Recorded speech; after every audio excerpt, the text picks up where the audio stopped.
এক দিদির বাড়িতে গোটা রসুন দিয়ে চিকেন কারি খেয়েছিলাম। সেই স্বাদ যেন আজও মুখে লেগে আছে। তখন তো বানাতে জানতাম না, এখন একটু একটু পারি বলে ভাবলাম আজ একবার ট্রাই করে দেখতেই হবে। প্রথমে চিকেনগুলোকে ধুয়ে পরিষ্কার করে নিয়েছিলাম। তারপরে কেটে রেখেছিলাম পেঁয়াজ আর আদা থেতো করে নিয়েছিলাম।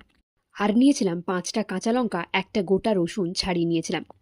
তারপর কড়াইতে তেল গরম করে দিয়েছিলাম তেজপাতা আর একটু হলুদ। তারপর মাংসগুলো দিয়ে 7 মিনিট মতো ভেজে তুলে রেখে নিয়েছিলাম মাংসগুলো।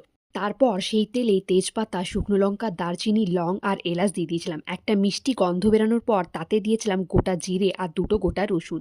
তারপর তাতে অ্যাড করেছিলাম কেটে রাখা পেঁয়াজগুলো। পেঁয়াজগুলো একটু লাল লাল হয়ে আসলে তাতে দিয়েছিলাম রসুন, লঙ্কা আর আদাটা।